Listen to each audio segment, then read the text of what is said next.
আসসালামু আলাইকুম। আমি নীলু বলছি ফেনী থেকে। কাছে এবং দূরে যে যেখান থেকে ভিডিওটি দেখছেন, আশা করছি আল্লাহর অশেষ রহমতে সবাই ভালো আছেন।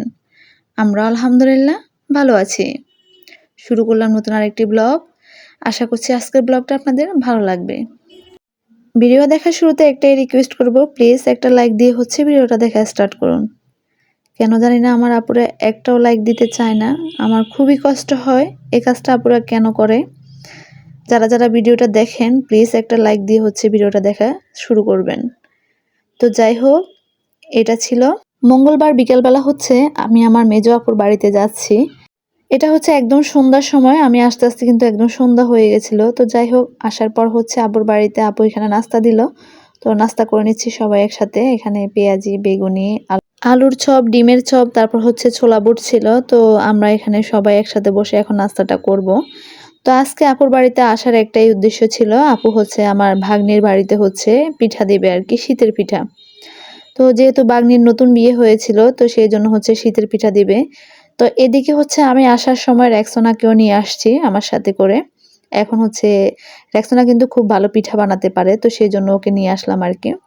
যেহেতু এখানে অনেক ধরনের পিঠা বানানো হবে এবং অনেক বেশি পিঠা বানানো হবে আর কি, তো সেই জন্য অনেকগুলো মানুষ একসাথে বসে এই পিঠাগুলো তৈরি করবে।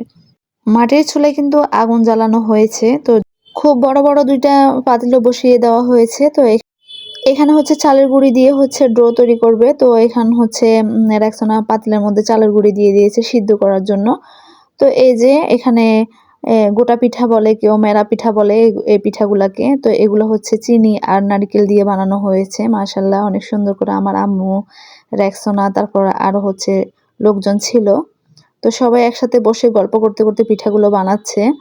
এদিকে প্রচন্ড রকমের শীত পড়তেছে, ঠান্ডা একদম বসাই যাচ্ছিল না। তারপরে কষ্ট করে এই পিঠাগুলো তৈরি করতে কিছুই করার নেই। তো এদিকে রেক্সোনা খুব সুন্দর করে বানাচ্ছে। আর এই পিঠাটা আমি একদমই বানাতে পারি না, তো আমি অন্যগুলো বানাবো। এটা ওরা বানিয়ে নিচ্ছে। আর আমার ভিডিও করতে একদমই মনে ছিল না যে ভিডিও করতে হবে, ভুলেই গেছিলাম। কারণ আমিও কাজকর্ম করেছি, সেই জন্য আর এইদিকে আরেক ভাবি নারকেলগুলো কুড়িয়ে নিচ্ছে। তো নারকেল অনেকগুলো কুড়ানো হয়ে গেছে, তারপর আরো কিছু কুড়িয়ে নিচ্ছে আর কি। তো আমি এখানে নারকেলের পিঠা বানাবো। তো আমি রুটিগুলো বেলে দিচ্ছি। আর এখানে খালারা ছিল, পুপুরা ছিল, সবাই একসাথে বসে কাজ করতেছি। যেহেতু এখানে অনেক পিঠা বানাবে আজকে, সেই জন্য আশেপাশের আত্মীয় স্বজনকে ডাকা হয়েছে আর কি। কেন জানি না এই নিয়মটা কে চালু করেছে, এত কষ্ট করে কেন এতগুলা পিঠা বানাতে হচ্ছে একদমই বুঝতেছি না। আসলে কিন্তু অনেক কষ্ট হচ্ছে যেহেতু শীতকাল। আর এদিকে খালা বসে মোড়ার উপরে উনি পিঠাগুলো কাটতেছে, কারণ উনি নিচে বসতে পারে না যেহেতু ওনার পায়ের সমস্যা, সেই জন্য।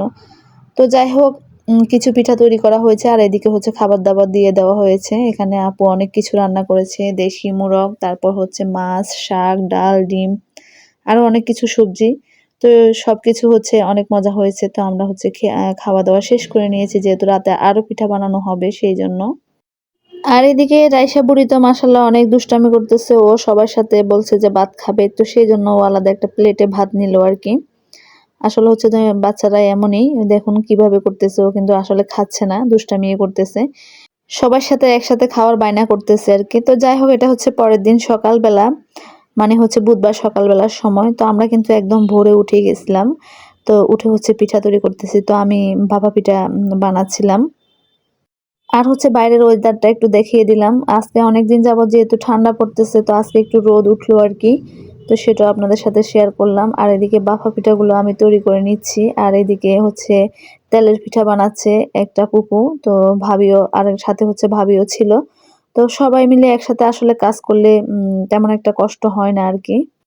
আর আমার কিন্তু খুব ভালো লাগতেছে চুলার পাশে বসে পিঠাগুলো তৈরি করতেছি। তারপর মানে ঠান্ডাটা একটু কমলো আর কি, না হলে কিন্তু প্রচুর ঠান্ডা ছিল, একদম বসাই যাচ্ছিল না ঘরের ভিতরে। আর আমরা পিঠা বানাতে বানাতে এখানে চাটাও খেয়ে নিচ্ছি যে। আর এইদিকে আমার আম্মু নারিকেলের মালা দিয়ে কি সুন্দর একটা বাটি বানিয়ে ফেলেছে। তো সেটা দিয়ে আমরা পিঠা তৈরি করতেছি, এটা দিয়ে মাশাআল্লাহ অনেক সুন্দর হচ্ছে। তো যাই হোক, ভিডিওটা আজকে এই পর্যন্ত। সবাই আমার চ্যানেলটি সাবস্ক্রাইব করে দিবেন এবং ফেসবুক পেজটা ফলো দিয়ে দিবেন, লাইক কমেন্ট শেয়ার করবেন। আজকে এই পর্যন্ত, সবাই ভালো থাকবেন, সুস্থ থাকবেন। আল্লাহ হাফেজ, আসসালামু আলাইকুম।